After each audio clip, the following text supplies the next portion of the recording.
Friends, welcome to my YouTube channel Commerce Junction. And आज की video होने वाली है 12th क्लास के स्टूडेंट्स के लिए। ये एक तरीके की पार्टनरशिप सीरीज है जिसके अंदर पार्टनरशिप के सभी पार्ट्स को पढ़ाया जाएगा एंड इसमें जो पीडीएफ यूज की जाएगी उसका लिंक भी आपको डिस्क्रिप्शन में मिल जाएगा। इस डिस्क्रिप्शन में नहीं मिलेगा। जैसे फॉर एग्जाम्पल अगर फर्स्ट चैप्टर कंप्लीट होता है 2 पार्ट्स में, तो पार्ट 1 एंड पार्ट 2, तो पार्ट 2 जब आएगा तो उसके डिस्क्रिप्शन में आपको पीडीएफ का लिंक मिल जाएगा। वहां से आप इसे डाउनलोड कर सकते हैं एंड आप अच्छे से अपना पूरा रिवाइज कर सकते हैं। शुरू करते हैं आज का first chapter, accounting for partnership firm and fundamental. तो हम लोग किसके बारे में बात कर रहे हैं? पार्टनरशिप फर्म के बारे में बात कर रहे हैं। तो जब पार्टनरशिप फर्म के बारे में बात कर रहे हैं तो इसको 2 पार्ट में ब्रेक कर लेते हैं, पार्टनरशिप अलग, फर्म अलग। तो अगर मैं बात करती हूँ पार्टनरशिप, तो पार्टनरशिप क्या होती है? जब 2 लोग मिलकर, मतलब एक से तो ज़्यादा चाहिए ना पार्टनर्स के लिए, तो 2 या 2 से ज़्यादा लोग मिलकर कोई भी काम करते हैं, कुछ भी करते हैं, that is called partnership. But ये तो सिर्फ पार्टनरशिप हुआ। हम किसके बारे में बात कर रहे हैं? पार्टनरशिप फर्म के बारे में। तो क्या हो जाएगा? जब ये 2 या 2 से ज़्यादा लोग मिलकर बिजनेस करते हैं, किस लिए करते हैं? प्रॉफिट मोटिव के लिए करते हैं। देखो, प्रॉफिट मोटिव होना बहुत ज़रूरी है। बहुत से लोग होते हैं जो बिजनेस सोशल मोटिव से भी करते हैं, तो वो चीज़ नहीं। जब 2 या 2 से ज़्यादा लोग मिलकर प्रॉफिट मोटिव के लिए बिजनेस करते हैं, that is called partnership firm. एक मैं जनरल नॉलेज के लिए चीज़ बता देती हूँ। जो भी हम लोग पढ़ते हैं पार्टनरशिप के बारे में, वो हम पढ़ते हैं पार्टनरशिप एक्ट 1932 के अंदर। पार्टनरशिप एक्ट 1932 के अंदर सभी चीज़ें लिखी हुई हैं पार्टनरशिप से रिलेटेड। तो सारी चीज़ें वहाँ पे लिखी होती है, वहाँ से हम लोग करते हैं। तो चलिए एक बार कर लेते हैं इसे, कि चलो इसको पढ़ लेते हैं इससे। Partnership is the relation between persons who have agreed to share the profit of a business carried on by all or any of them acting for all। इसका मतलब क्या है? देखो, सबसे पहली चीज़ तो आपने जो पढ़ी, रिलेशन बिटवीन पर्सन्स। तो रिलेशन बिटवीन पर्सन्स होगा 2 या 2 से ज़्यादा लोग मिलकर काम कर रहे हैं, ठीक है। उसके बाद आता है agree to share the profit. जैसे कि मैंने आपको डेफिनेशन के टाइम पे ही मैं बोल रही हूँ, ये भी डेफिनेशन चल रही है, डेफिनेशन के टाइम पे मैं बोल रही हूँ 2 या 2 से ज़्यादा लोग जब मिलकर बिजनेस करते हैं, किसके लिए करते हैं? प्रॉफिट के लिए, प्रॉफिट बनाने के लिए। तो जब वो प्रॉफिट बना रहे हैं तो वो किसके लिए बनाएंगे? अगर कोई बिजनेस कर रहा है वो कमाने के लिए करेगा। अब 2 पार्टनर है तो दोनों शेयर भी तो करेंगे ना प्रॉफिट, ऐसा तो है नहीं कोई एक ले जाएगा। तो ये है agree to share the profits of a business carried on by all. या तो हो सकता है, मान लो फॉर एग्जांपल मैक्सिमम पार्टनर्स है हमारे पास, ए, बी एंड सी। इन तीनों ने मिलकर ये पार्टनरशिप फर्म चलाई है, एबीसी लिमिटेड, ठीक है। चलो, ए ने भी कुछ पैसे लगाए, बी ने भी कुछ पैसे लगाए, सी ने भी कुछ पैसे लगाए। For example 1 lakh, 2 lakh, 2 lakh and 3 lakh, ठीक है। तो अब सी कहता है मैंने पैसे तो लगा दिए हैं, लेकिन है ना, मैं काम नहीं कर सकता हूँ, मैं मतलब अपने आउट ऑफ स्टेशन रहता हूँ, मैं काम नहीं कर सकता हूँ, काम तुम दोनों करना। तो क्या सी को पार्टनर माना जाएगा? बिल्कुल माना जाएगा। कोई ज़रूरी नहीं है कि ए बी सी अगर तीनों पार्टनर है तो तीनों को काम करना ही करना है। कोई भी पार्टनर काम कर सकते हैं, नहीं भी कर सकते हैं, वो उसके पार्टनर कहलाए जाएंगे। यही बात उसमें लिखी हुई थी, ठीक है, कि बिजनेस चाहे सब लोग करें या कोई एक करे, वो पार्टनर सभी माने जाएंगे। तो अभी आपको डेफिनेशन पूरी याद हो जानी चाहिए। 2 या 2 से ज़्यादा लोग मिलकर जब कोई बिजनेस करते हैं प्रॉफिट मोटिव के लिए एंड प्रॉफिट को शेयर करते हैं, तो वो पार्टनरशिप फर्म कहलाती है। तो यहाँ पर हम लोगों ने डेफिनेशन कर ली थी। अच्छा, अब हम बात करते हैं फीचर्स की। तो अगर आपको डेफिनेशन अच्छे से हो गई है ना, तो समझो फीचर्स तो सारे हो ही गए हैं। फीचर्स में कोई ऐसा वो नहीं है, डेफिनेशन से ही सब कुछ उठाया हुआ है। चलो देख लेते हैं।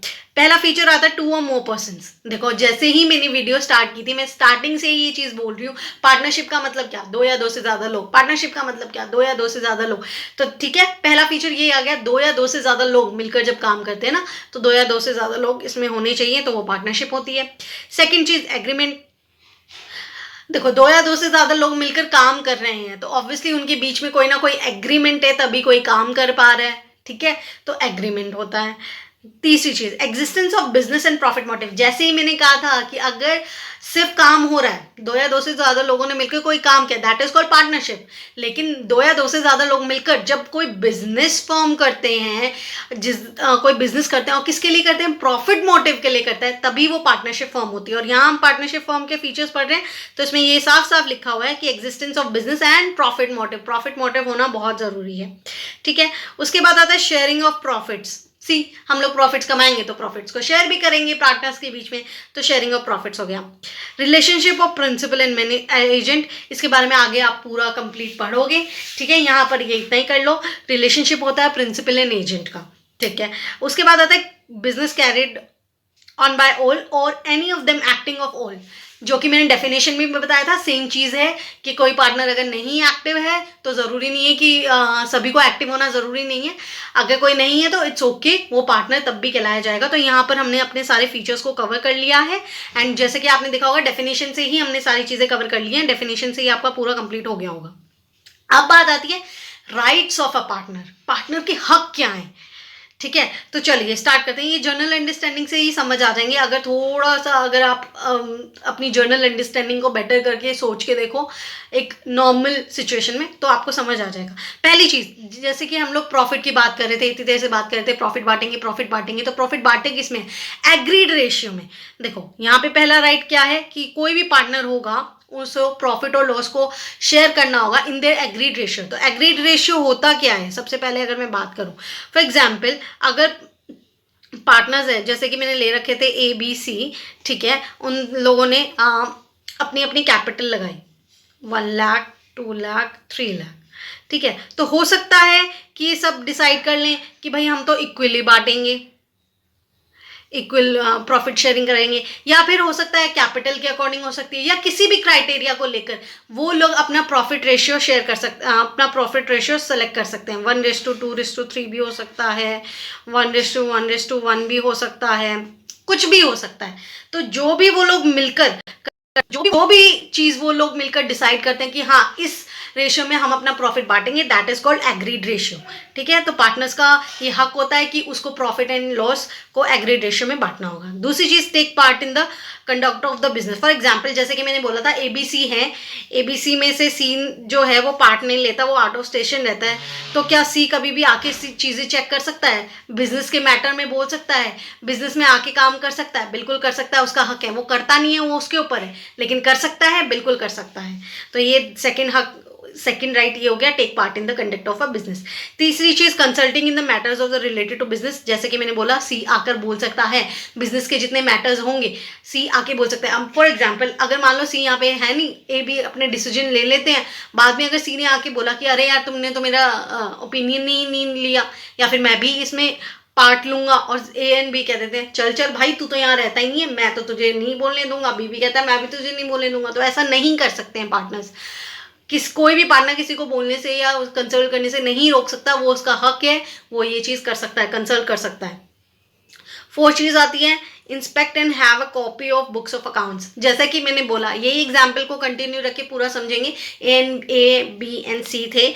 C जो है वो बाहर रहता है, तो बहुत दिनों बाद आया एंड उसने सोचा कि चलो यार बुक्स ऑफ अकाउंट्स चेक कर लिया जाए, ये लोग काम कैसे करते हैं, सारी चीज़ें देख ली जाए। तो A and B मना नहीं कर सकते हैं कि भाई नहीं तू नहीं कर सकता, तू तो बाहर रहता है, नहीं।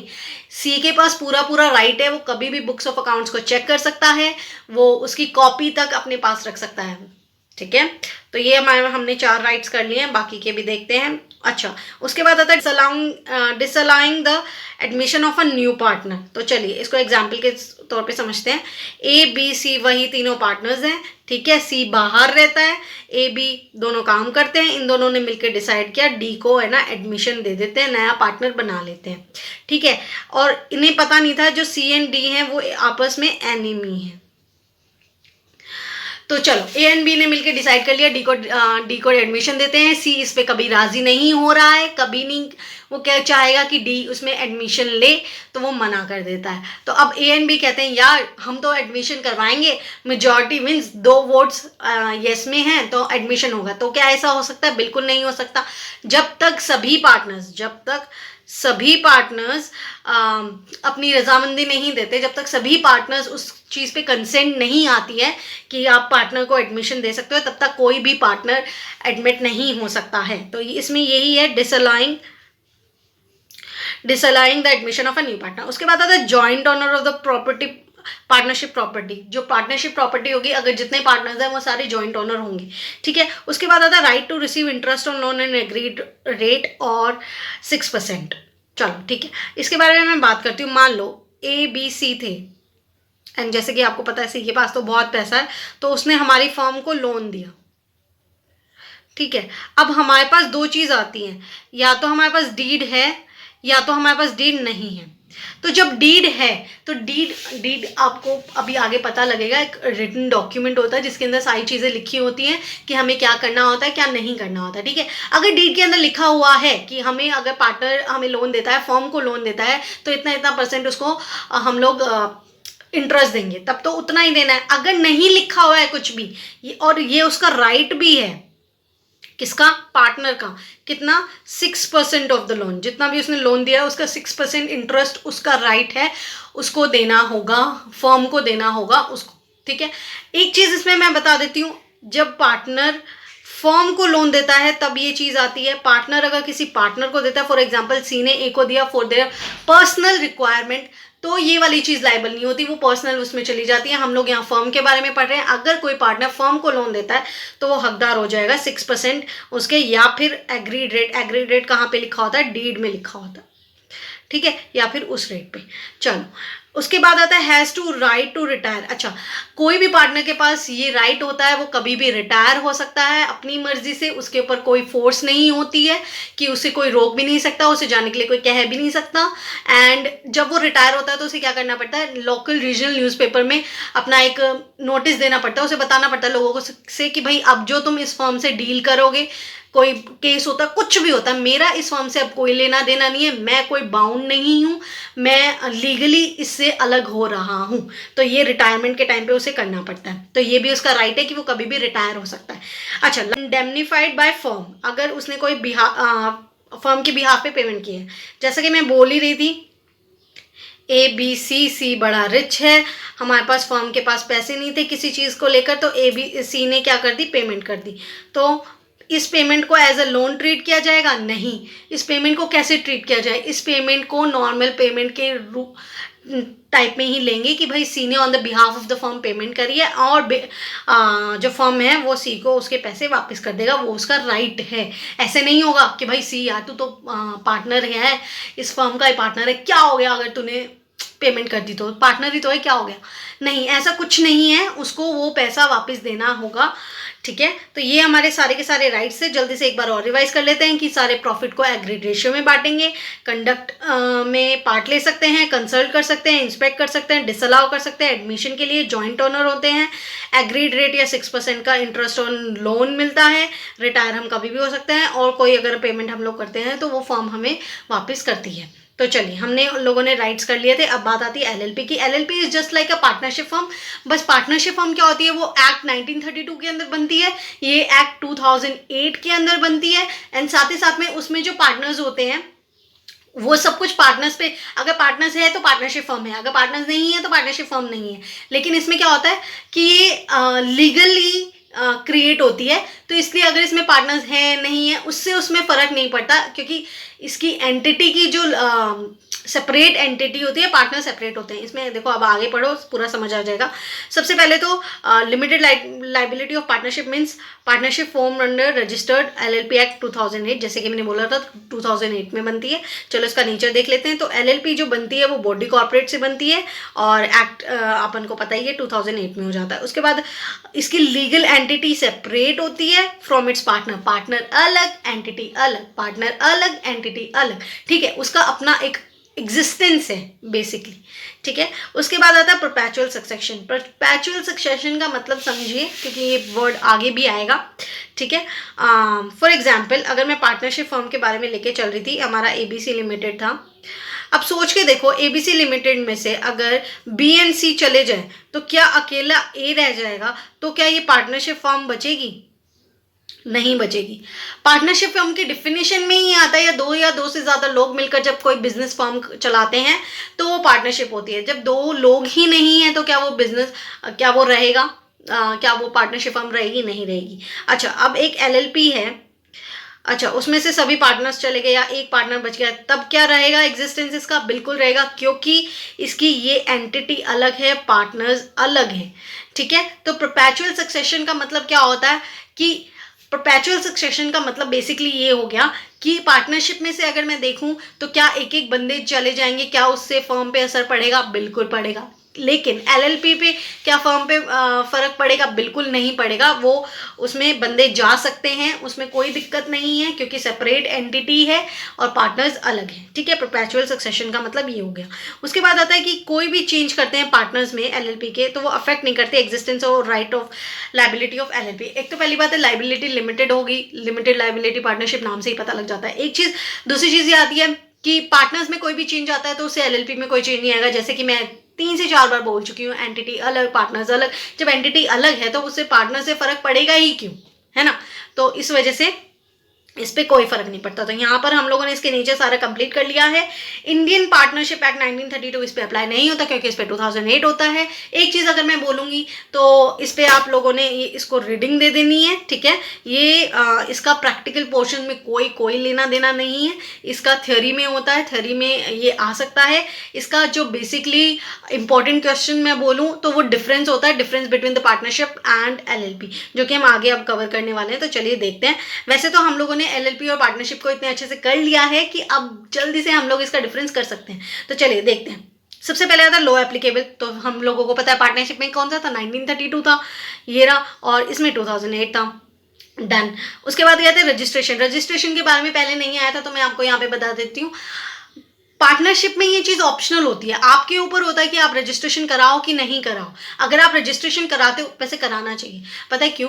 क्योंकि अगर रजिस्ट्रेशन करा लिया ना, उसके बाद आप लीगली फॉर्म्ड एक फर्म हो, एंड आप किसी को सू भी कर सकते हो। कोई आपको अगर कुछ भी नुकसान हुआ तो आप क्लेम कर सकते हो। अगर आप रजिस्टर्ड ही नहीं हो, आपका कोई एग्जिस्टेंस ही नहीं पता है लॉ को, तो फिर आप कैसे मतलब डिस्प्यूट्स को में लड़ोगे अगर किसी ने कुछ केस कर दिया और कर दिया तो इस वजह से आपको रजिस्ट्रेशन कराना चाहिए, एंड वो बहुत हेल्पफुल होता है। यहाँ पे एलएलपी तो बनती ही अंडर एनी लॉ है, तो यहाँ कंपल्सरी रजिस्ट्रेशन होता है। तो ये वाली चीज़ हम लोगों ने रजिस्ट्रेशन वाली चीज़ कर ली। उसके बाद आता है क्रिएशन। तो हम लोगों ने इसमें पढ़ा था, फीचर्स में पढ़ा था। एग्रीमेंट वाली चीज़ अगर याद हो तो ये क्रिएटेड बाय एग्रीमेंट होती है, ये क्रिएटेड बाय लॉ होती है, ठीक है। बॉडी कॉर्पोरेट जैसे कि हमने पढ़ा था, पार्टनरशिप में तो होता ही नहीं है, और इसके अंदर तो नेचर के अंदर पढ़ा था। बॉडी कॉर्पोरेट फर्स्ट पॉइंट अगर आपको याद हो तो इसमें आते हैं।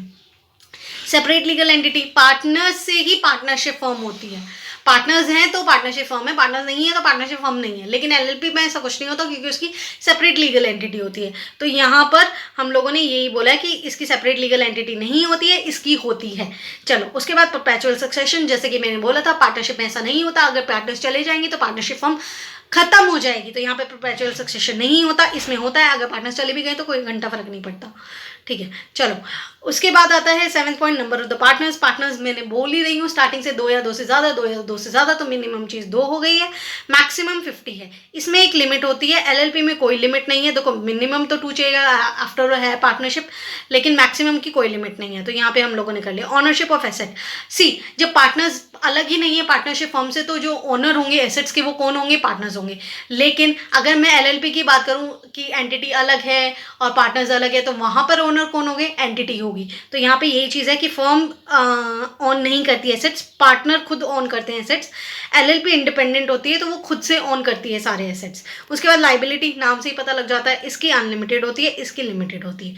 तो यहाँ पर हम लोगों ने 9 पॉइंट कर लिए डिफरेंसेस के, एंड आपको ये पूरा अच्छे से याद करना है। आपको ये यहाँ से कर सकते हो, मैंने बहुत सिंपल वर्ड्स में लिखा हुआ है, आपको बहुत जल्दी याद हो जाएगा, तो आप कर सकते हो। अब अगर मैं बात करती हूँ, अब हम बात करने वाले हैं पार्टनरशिप डीड के बारे में, जिसके बारे में मैं आपको पहले बोल रही थी ना कि इसके अंदर जो चीज़ें लिखी होती हैं वही हम लोगों को माननी होती है। देखो, मैं बात बताती हूँ। पार्टनरशिप डीड एक रिटन में होता है, ठीक है, डॉक्यूमेंट है, एंड इसके अंदर हम लोग अब जो पढ़ेंगे ना, वो ये नहीं पढ़ेंगे कि इसके अंदर क्या चीज़ है। इसके अंदर जो लिखा होता है वो तो सब मानना है, कुछ भी लिखा हो सकता है, हमें सब मानना है। बेसिक बात ये होती है कि इसके अंदर क्या, अगर इसके अंदर कुछ नहीं लिखा हुआ तब हमें क्या चीज़ माननी होती है, ठीक है। तो उसके बारे में हम आगे पढ़ेंगे। तो सबसे पहले मैं इसमें छोटा सा एक डेफिनेशन कर लेती हूँ।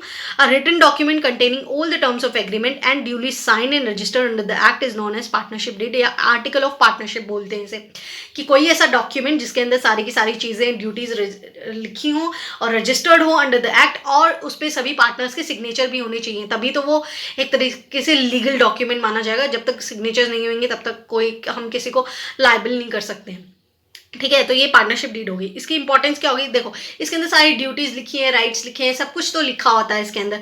तो ये चीज़ें ही इसकी इंपॉर्टेंस होगी कि रेगुलेट करता है rights, duties and liabilities of each partner, सभी पार्टनर्स के बारे में लिखा होता है। उसके बाद कहता है avoid misunderstanding among all the partners. जैसे कि आपने देखा था ए बी सी 3 पार्टनर्स हैं, ठीक है, और सी बाहर रहता है। ए बी अगर दोनों साथ मिलके, मान लो इन तीनों के बीच में या 2 के बीच में या किसी के भी बीच में कोई डिस्प्यूट होता है, तो आप लोग क्या कर सकते हो। मान लो सी कहता है कि यार मैं तो ज़्यादा कैपिटल डाली हुई है, मैं तो ज़्यादा डिजर्व करता हूँ प्रॉफिट। तो आप लोग के पास अगर डीड है तो आप उसको एकदम डीड दिखाओगे, कहोगे देख तूने कितना शेयर के लिए पहले हाँ की थी, अब तुझे इतना ही शेयर मिलेगा, ज़्यादा बक करने की ज़रूरत नहीं है, दफ़ा हो जाओ। तो वही वाली चीज़ है। अगर आपके पास डीड है तो आप अपने डिस्प्यूट्स को पूरा अच्छे से सॉल्व कर सकते हो, ठीक है। पहली बात है डिस्प्यूट होंगे नहीं, अगर होते हैं तो डीड के हेल्प से आप उसे सॉल्व कर सकते हो। तीसरा पॉइंट यही है, डिस्प्यूट कैन ईजिली भी सेटल्ड। अच्छा, अगर आपके पास डीड नहीं होती तो वो आपसे लड़ता रहता, जितता रहता, बहस करता रहता, वो चीज़ चलती रहती एंड उसका कोई मतलब कहीं निकलता नहीं, ठीक है। तो यहाँ पर हम लोगों ने इसकी इंपॉर्टेंस कर लिए। चलो, अगर मैंने जैसे ये अभी बोला था कि अगर हम लोग बेसिकली ये पढ़ते हैं अगर डीड नहीं होती है तो हम लोगों को क्या क्या करना होता है, तब क्या क्या चीज़ें होती हैं। जो आपने राइट्स में पढ़ी थी ना, अधिकतर चीज़ें वहीं आती हैं। तो चलिए, जनरल अंडरस्टैंडिंग में आप लोगों को समझ आ जाएगा। सबसे पहले अगर हमारा काम होता है पार्टनरशिप में, क्या होता है, प्रॉफिट एंड लॉस को शेयर करना। तो अगर कोई डीड में नहीं लिखा, डीड में कोई एग्रीड रेशियो नहीं है कि 2:3:5 में अगर हम लोग बांट रहे हैं या 1:1 में बांट रहे हैं, कोई कुछ भी नहीं लिखा हुआ, डीड है ही नहीं, तो हम लोग इक्वली बांटेंगे इर्रिस्पेक्टिव ऑफ कि आपका कैपिटल का कितना आपने कंट्रीब्यूशन किया है। सी ये नहीं बोल सकता मैंने कंट्रीब्यूशन ज़्यादा किया है तो आई डिज़र्व मोर, ऐसा नहीं हो सकता। उन्हें सब इक्वली बांटना पड़ेगा अगर कोई डीड नहीं है तो। अच्छा, no interest on capital, capital पे कोई इंटरेस्ट नहीं होगा। अच्छा, कैपिटल पे कोई इंटरेस्ट नहीं होगा, कब नहीं होगा, जब डीड नहीं होगी। फॉर एग्जाम्पल, अगर डीड होती है, डीड है और उसमें कहा गया है कि इंटरेस्ट ऑन कैपिटल आपको देना है, एक एग्रीड रेशियो बता दिया गया है, फॉर एग्जाम्पल 6% बता दिया कि इतना आपको इंटरेस्ट ऑन कैपिटल देना है, तो क्या आप हमेशा ही कैपिटल पे इंटरेस्ट दोगे? नहीं। पता है क्या, जब आपके पास प्रॉफिट होगा तभी आपको इंटरेस्ट ऑन कैपिटल देना है। इंटरेस्ट ऑन कैपिटल एक तरीके से एप्रोप्रिएशन ऑफ प्रॉफिट होता है। इसका मतलब क्या है मैं आपको बताऊंगी, लेकिन अभी आप सुनो कि इंटरेस्ट ऑन कैपिटल जो होते हैं, ये चीज़ें जो हम पार्टनर्स को देते हैं, चाहे वो सैलरी हो गई, इंटरेस्ट ऑन कैपिटल हो गया, कमीशन हो गया, ये जितनी भी चीज़ें होती हैं पार्टनर को, वो हम सब लोग किस में से देते हैं, नेट प्रॉफिट में से देते हैं। प्रॉफिट होगा तभी हम देंगे। तो इसमें यही चीज़ लिखी हुई है इंटरेस्ट ऑन कैपिटल के बारे में।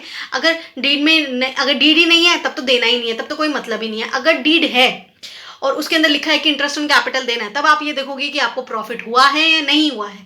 नहीं हुआ है तो नहीं दोगे, अगर हुआ है तो दोगे। अच्छा, इसके रिलेटेड प्रैक्टिकल में 1-2 केसेस आएंगे, वो आपको प्रैक्टिकल पोर्शन में पता लग जाएगा। ये जो मैं पोर्शन करा रही हूँ ये थ्योरी का पोर्शन है, इस पोर्शन में आपको पूरा थ्योरी कराया जाएगा। अच्छा, हमारा इंटरेस्ट ऑन कैपिटल भी बात हो गई। इंटरेस्ट ऑन ड्राइंग का भी कुछ लेना देना नहीं है, अगर डीड में नहीं लिखा हुआ है तो।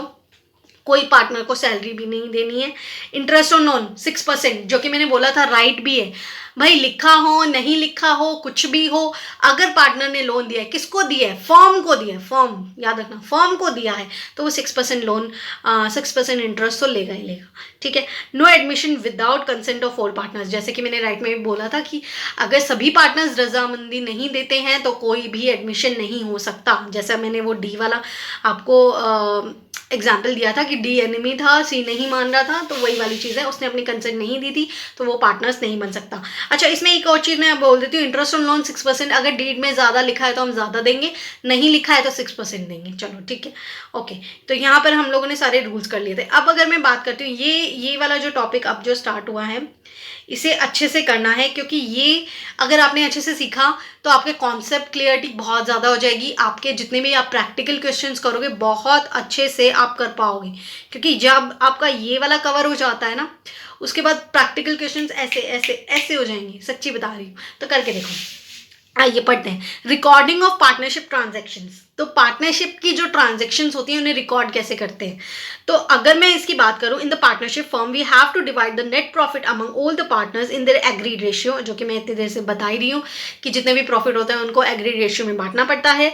So for that purpose, first we have to prepare the profit and loss account and then prepare profit and loss appropriation account. तो इसके लिए हमें 2 अकाउंट बनाने पड़ते हैं. पहले बनाना पड़ता है प्रॉफिट एंड लॉस अकाउंट, उसके बाद profit and loss appropriation account. Profit and loss account से हमें लोगों को मिलता है नेट प्रॉफिट, जैसा कि आपने पहले भी बनाए हुए होंगे. यहाँ से हमें ग्रॉस प्रॉफिट, ट्रेडिंग अकाउंट से हमें ग्रॉस प्रॉफिट मिलता है जब फिर हम सारे एक्सपेंसेस लिखते हैं. उसके बाद हमें नेट प्रॉफिट मिलता है. नेट प्रॉफिट के अंदर से जितनी भी चीज़ें मैंने बोली थी डीड के अंदर लिखी होती हैं, interest on capital, interest on drawings, salary, commission, जितनी भी चीज़ के एडजस्टमेंट्स होती हैं, अब वो हम नेट प्रॉफिट में करेंगे. तो नेट प्रॉफिट को क्या करते हैं हम लोग, क्रेडिट साइड में ले जाते हैं profit and loss appropriation account के. तो इसको पढ़ लेते हैं. ये वाला आप पढ़ सकते हो, ठीक है. इसके अंदर एक चीज़ आती है charge on profit and appropriation of profit. इसका देख लेते हैं. Charge on profit. तो इस चार्ज ऑन प्रॉफिट का मतलब होता है कि आपको प्रॉफिट हो नहीं हो हमें कोई मतलब नहीं है. हमें कोई मतलब नहीं है, तुम्हें एक्सपेंसेस करने पड़ेंगे, जो चीज़ है तुम्हें देनी पड़ेगी, कहीं से भी दो, कुछ भी करो, हमें कोई मतलब नहीं है. एंड चार्ज ऑन प्रॉफिट वाला फॉर्मूला किस में लगता है, P&L में लगता है. P&L में लगता है. क्या है, आपको प्रॉफिट हो नहीं हो आपको देना पड़ेगा. फॉर एग्जाम्पल, अगर आप इंटरेस्ट ऑन लोन देते हो, पार्टनर ने जो लोन दिया है फर्म को उस पर इंटरेस्ट, अब आप ये कह सकते हो कि यार मुझे तो प्रॉफिट नहीं हुआ, मैं तो इंटरेस्ट नहीं दूंगा. नहीं, बिल्कुल नहीं, ये आप नहीं कह सकते हो. आपको इंटरेस्ट देना पड़ेगा.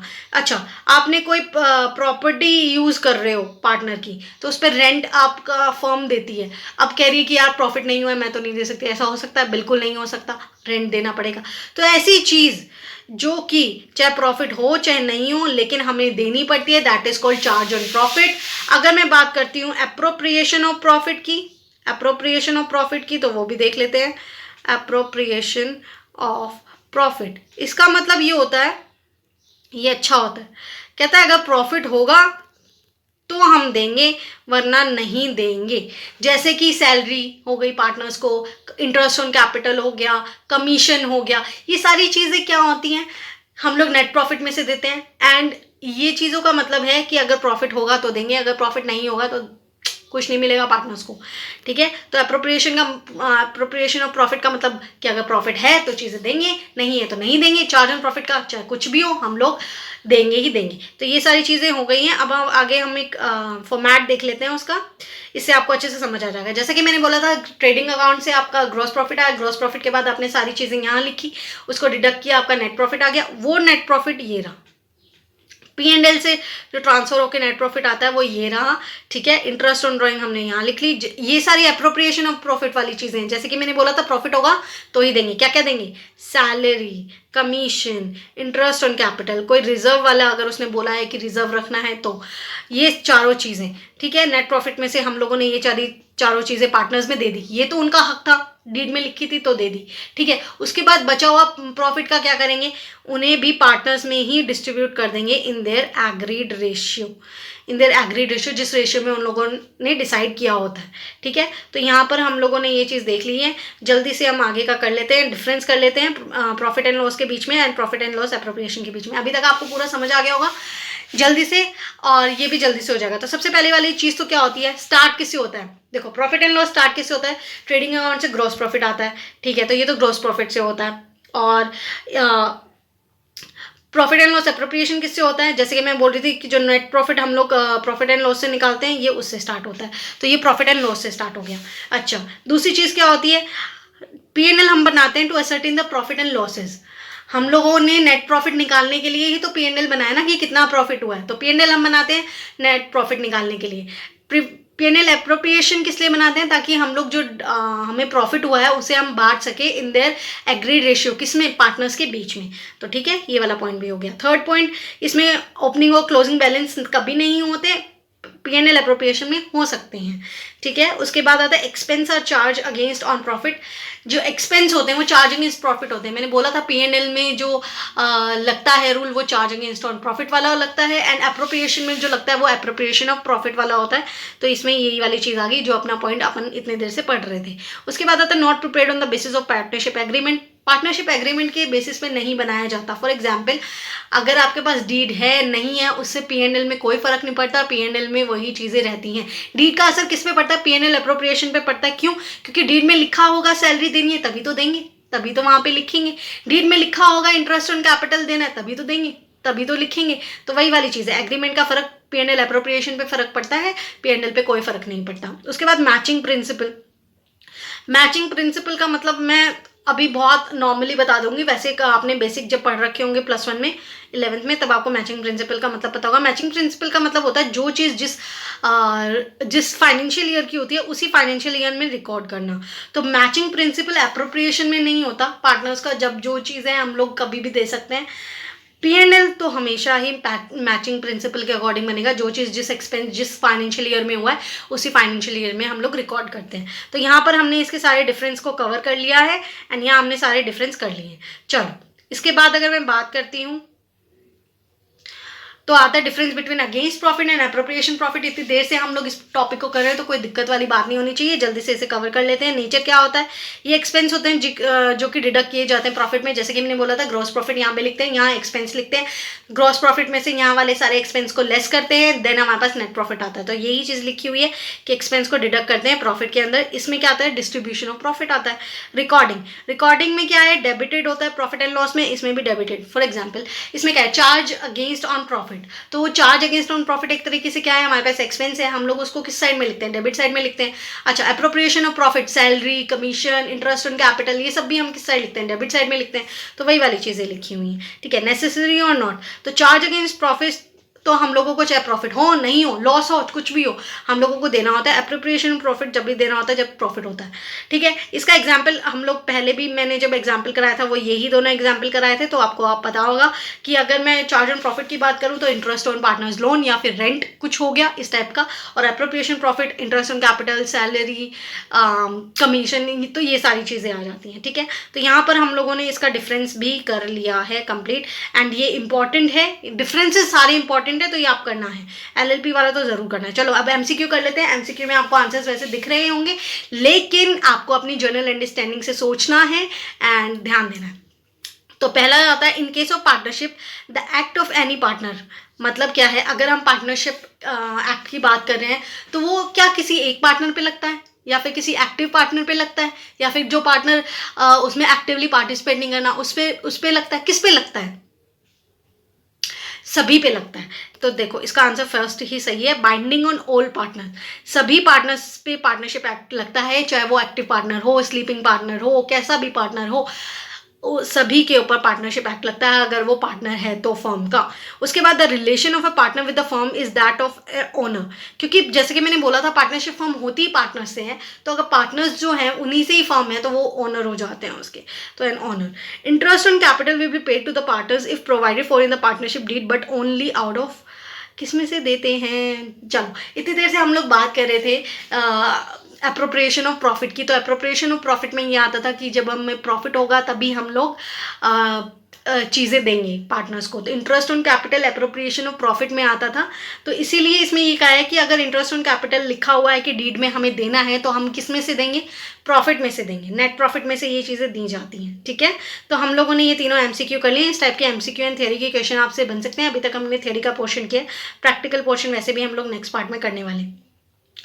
तो चलो अब एक क्वेश्चन कर लेते हैं, जिससे कि अभी तक जितना भी हम लोगों ने पढ़ा है, charge against profit, appropriation of profit, जो कि इंपॉर्टेंट है क्योंकि उससे बहुत सारे क्वेश्चंस भी बनेंगे एंड आगे के पूरे प्रैक्टिकल पोर्शन आप उसी से कर पाओगे, तो उसको पूरा का पूरा कवर कर लेते हैं। एक क्वेश्चन करने में बिल्कुल टाइम नहीं लगेगा, तो जल्दी से इसे पढ़ लेते हैं। तो Aarti and Bharti are the partners in the firm sharing profit losses 3:2 इसका एग्रीड रेशियो है। तो चलो ये हमें ट्रायल बैलेंस गिवन है, तो देख लेते हैं क्या क्या चीज़ें गिवन है।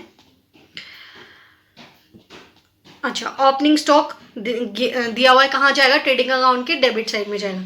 परचेज दी हुई है, return inward that means sales inward और सेल्स रिटर्न। सन्ड्री डेटर्स दिए हुए हैं, कंप्यूटर रेंट 11 मंथ्स का दिया हुआ है, तो ध्यान रखना है 11 मंथ्स का, आगे इसका देख लेंगे, कोई ना कोई एडजस्टमेंट होगी। Salary to staff, land and building, wages, general charges, cash at bank, Aarti's drawing, Bharti's drawing, interest on drawings के लिए दे रखा होगा, या फिर कैपिटल का जब करते हैं तो ड्राइंग्स को क्या करते हैं, लेस करते हैं, तो उसके लिए दे रखा होगा।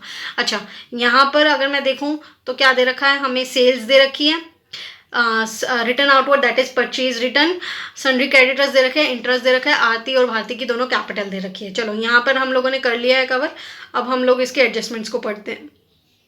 You are required to prepare the profit and loss account. तो हम लोगों को प्रॉफिट एंड लॉस अकाउंट बनाना है, profit and loss appropriation account बनाना है, ठीक है। हम लोगों को 2 अकाउंट बनाने हैं और इसमें एडजस्टमेंट्स को साथ में लेके चलना है। तो एडजस्टमेंट पढ़ लेते हैं। स्टॉक दे रखिए 31 मार्च 2016 60,000। सी ये ओपनिंग था तो ये हमारे पास क्या आ जाता है, क्लोजिंग स्टॉक आ गया है, ठीक है। रेंट दे रखा है, इसमें क्या है, rent for the month of March 2016 has not been paid. See यहाँ पे भी 11 मंथ्स का दे रखा था 22,000, इसका मतलब 1 महीने का नहीं दिया गया है। 1 महीने का क्या हो गया, आउटस्टैंडिंग हो गया। तो आउटस्टैंडिंग को क्या करते हैं, आउटस्टैंडिंग एट द एंड है क्योंकि मार्च में नहीं दिया गया, तो आउटस्टैंडिंग एट द एंड को हम लोग ऐड करते हैं। ये वाली चीज़ों में जो भी बच्चे कंफ्यूज होते हैं वो मेरा एनपीओ वाला चैप्टर ज़रूर देखें। एनपीओ में मैं इतने अच्छे से आपको ये चीज़ समझा दूंगी, आपको प्रोफेशनल कोर्सेज तक में भी कोई दिक्कत नहीं आएगी जब आप एनपीओ या फिर ये आउटस्टैंडिंग वाली चीज़ें कर रहे होंगे तब तक, ठीक है। तो आप वो चीज़ यहाँ समझ सकते हैं, यहाँ मैं आगे कराऊंगी। उसके बाद डेप्रीसिएशन किस पे लगाना है, कंप्यूटर पे। तो हम लोग कंप्यूटर पे टिक कर लेते हैं। अच्छा, एक चीज़ है, आप क्वेश्चन करने का तरीका ये रखो कि आप एक एक चीज़ पढ़ते जाया करो और जो भी एडजस्टमेंट आती है, जैसे स्टॉक से रिलेटेड है तो स्टॉक पे क्लिक कर दिया, रेंट से है तो रेंट पे टिक कर दिया, डेप्रिसिएशन पे है तो कंप्यूटर पे टिक कर दिया। उसके बाद भारती को सैलरी देना है, चलो 5,000 देना है, पर मंथ देना है, तो इस चीज़ का ध्यान रखो। And partners are entitled to interest on capital 6% per NM. तो 6% पर एनएम कब देंगे, जब हमें प्रॉफिट होगा। सैलरी भी कब देंगे, तब हमें प्रॉफिट होगा। तो प्रॉफिट आएगा कहाँ से, प्रॉफिट एंड लॉस से अकाउंट से आएगा, क्योंकि profit and loss appropriation account में तो हम लोग वहीं से ही लाते हैं ना प्रॉफिट। तो सबसे पहले हमें क्या बनाना पड़ेगा, प्रॉफिट एंड लॉस अकाउंट बनाना पड़ेगा। तो चलिए देख लेते हैं। यहाँ पे मैं एक बार जल्दी से यहीं पे दिखा देती हूँ ताकि आपका ज़्यादा टाइम लगे। ओपनिंग स्टॉक हमारे पास 36,000 है, परचेज हमारे पास 620 है, परचेज रिटर्न हमारे पास 4,000 दे रखी है, ठीक है। सेल्स हमारे पास 940 है एंड सेल्स रिटर्न हमारे पास 12,000 दे रखा है। एंड हमारे पास ट्रेडिंग के लिए वेजेस दे रखे हैं 16,000। तो चलिए अब इसे देख लेते हैं। सी हमारे पास ये ओपनिंग स्टॉक आ गया, ये परचेज रही, ये हमने लेस कर दिया, 616 आ गया, वेजेस ये रही, सेल ये रहा, सेल्स रिटर्न लेस कर दिया है एंड क्लोजिंग स्टॉक हमारे पास 60,000 गिवन था। 60,000 हमारे पास गिवन था जो कि आपको दिख रहा होगा। एंड यहाँ से हमारे पास ग्रॉस प्रॉफिट आ गया, एक सेकेंड, यहाँ से हमारे पास ग्रॉस प्रॉफिट आ गया जिसे मैंने यहाँ पे ले लिया है, ग्रॉस प्रॉफिट यहाँ पे आ गया। अच्छा, अब रेंट की बात आती है, रेंट का देख लेते हैं। रेंट उसने क्या बोला था, 11 मंथ्स का है। 11 मंथ्स का कितना बता रहा था वो, 22,000 बता रहा था। अच्छा चलो रेंट के बारे में देख लेते हैं। रेंट उसने कितना बताया था, 22,000 बताया था। कितने मंथ्स के बताया था, 11 मंथ्स का बताया था। तो आप 1 मंथ का निकाल सकते हो, 11 मंथ का 22 है तो 1 मंथ का कितना आ जाएगा, 2K आ जाएगा, दैट मीन्स 2,000 आ जाएगा, ठीक है। और 2,000 अगर 1 मंथ का है दैट मीन्स आपका रेंट एक तो हो गया तो आपका रेंट हो गया 22,000 का, तो आपने दिया, ये 2,000 का आपका आउटस्टैंडिंग है, दोनों को ऐड कर देंगे, 24,000 यहाँ पे आ गया। बाकी salary to staff, general charges and depreciation हम लोग देख लेते हैं। कंप्यूटर कितने का है, कंप्यूटर हमारे पास था 50,000 का एंड 10% 20% का हम लोगों को डेप्रीसिएशन लगाना था। 50,000 का 20% 10,000 होता है। बाकी सारी चीज़ें इसमें गिवन है, सैलरी टू स्टाफ गिवन है, जर्नल चार्जेस गिवन है, डेप्रीसिएशन हमने लगा दिया है 320 में से। अच्छा, इंटरेस्ट 1000 ये हमारे पास इनकम में दे रखा है, सी मैं आपको दिखाती हूँ, ये गिवन है, ठीक है। तो घबराने वाली चीज़ नहीं है, सारी चीज़ें गिवन है। तो हमने यहाँ पर ये सारी चीज़ें ले ली। अच्छा, हम लोगों ने यहाँ पर सैलरी नहीं ली भारती की, एंड हम लोगों ने इंटरेस्ट ऑन कैपिटल क्यों नहीं लिया, क्योंकि अप्रोप्रिएशन ऑफ प्रॉफिट है। पीएनएल में हम लोग चार्ज ऑन प्रॉफिट लेते हैं, प्रॉफिट हो नहीं हो तो वो वाली चीज़ें लेते हैं, तो इसलिए हम लोगों ने यहाँ पे ये चीज़ नहीं ली। और अब हम लोग इसका टोटल करके 321 में से ये सारा कुछ लेस कर देंगे तो हमारे पास प्रॉफिट आ जाता है 137। अच्छा, ये आता है हमारे पास नेट प्रॉफिट, इसको हम कहाँ ट्रांसफर करते हैं, पीएनएल एप्रोप्रिएशन के क्रेडिट में। देखो ये आ गया यहाँ पे। तो सबसे पहले आपने पीएनएल बनाया, पीएनएल बनाना बहुत इजीली आपको आता भी होगा, पीएनएल आप बना लो, उसके बाद उसका जो प्रॉफिट आया उसे पीएनएल एप्रोप्रिएशन के क्रेडिट साइड में भेज दो। इसमें इंटरेस्ट ऑन ड्राइंग की कोई बात नहीं थी, अगर इंटरेस्ट ऑन ड्राइंग होता तो यहाँ पर आ जाता, ठीक है। अच्छा, भारती की सैलरी के बारे में देखो, उसने कहा था 5,000 पर मंथ बताई थी, ये रहा 5,000 पर मंथ।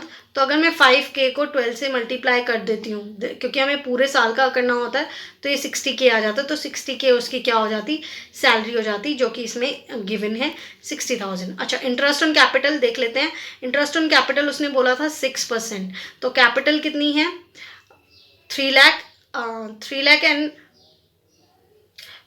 150। 3,150,000 का अगर 6% में निकालती हूँ तो 18,000 एंड 9,000 बैठ जाता है। तो देखो यहाँ पे इंटरेस्ट ऑन कैपिटल उसने 18,000 एंड 9,000 लगा रखा है। इन दोनों को ऐड किया, इसमें से लेस किया, 137 माइनस 187 करेंगे तो 50,000 आ जाएगा। उनका एग्रीड रेशियो 3:2 था, तो इसलिए इसमें 3:2 में हम लोगों ने बांट दिया।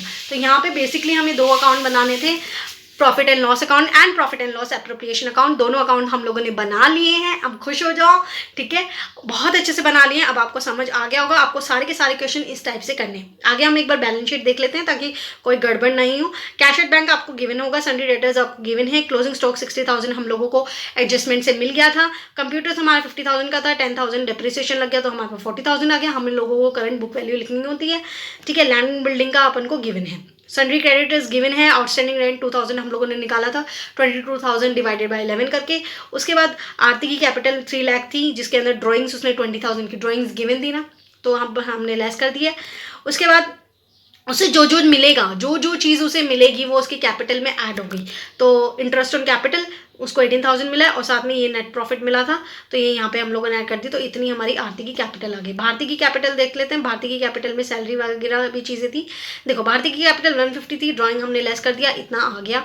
उसके बाद उसको क्या मिली थी, 60,000 की सैलरी मिली थी, 5,000 पर मंथ था ना, 60,000 की सैलरी आ गई, इंटरेस्ट ऑन कैपिटल आ गया एंड साथ में नेट प्रॉफिट आ गया। सारा मिला के उसकी कैपिटल इतनी आ गई। तो यहाँ पर हम लोगों ने पूरा का पूरा इस क्वेश्चन को कंप्लीट कर लिया। आपको सारे के सारे क्वेश्चन इस टाइप से करने हैं। एंड मैं एक चीज़ को अब इस पार्ट को यहीं खत्म करती हूँ। थ्योरी पोर्शन मैक्सिमम कंप्लीट हो गया है। नेक्स्ट पार्ट में हम लोग प्रैक्टिकल पोर्शन करेंगे एंड ये चैप्टर पूरा कवर हो जाएगा। मैं एक चीज़ ये बोलना चाहूँगी कि आप ये पार्ट्स क्यों देखो। देखो मैं यहाँ पर इसलिए नहीं हूँ कि आप बस पढ़ो एंड अपना एग्जाम क्रैक करके आओ एंड देन हो गया काम, नहीं। आप लोगों को अपने कॉन्सेप्ट्स को क्लियर करना है, क्योंकि कॉन्सेप्ट्स जब क्लियर होंगे तब आप कोई भी क्वेश्चन वैसे भी सॉल्व कर सकते हो। एंड बेसिकली एक चीज़ और होता है कि जब आप 12th के बाद बाहर जाते हो एंड कोई भी प्रोफेशनल कोर्स करते हो या कुछ भी करते हो, तो वहाँ पर जब आप कोचिंग लेते हो ना, तो टीचर्स आपको ये बेसिक्स नहीं कराते। उन्हें ये लगता है कि आप 12th करके आए हो, आपको सब कुछ ऑलरेडी आता है, तो वो उससे डायरेक्ट चालू करते हैं। आप सोच के देखो, जब आपको ABC नहीं आएगा तो आप सेंटेंसेस कैसे पढ़ोगे, है ना। तो उसी तरीके से जब आपको ये चीज़ें नहीं आएगी तो आप प्रोफेशनल कोर्स अगर आगे करने का सोच रहे हो, CA CMA जो भी आप करने का सोच रहे हो, तो वो आपको आएगा कैसे जब आपने बेसिक्स नहीं किया होगा। तो इसीलिए ये करना बहुत ज़रूरी है। आप बेसिक्स को समझो, आप थ्योरी पोर्शन अच्छे से समझोगे तो आपका प्रैक्टिकल पोर्शंस की अंडरस्टैंडिंग बढ़ेगी और आप अच्छे से कर पाओगे। एंड चैनल को सब्सक्राइब एंड लाइक ज़रूर कर देना। एंड नेक्स्ट पार्ट के लिए तैयार रहना, क्योंकि सारे पार्ट्स आने वाले हैं। पूरा पार्टनरशिप रिवाइज होने वाला है, कुछ भी नहीं छूटने वाला है, ठीक है। तो stay tuned, bye, thank you friends, welcome to my YouTube channel Commerce junction.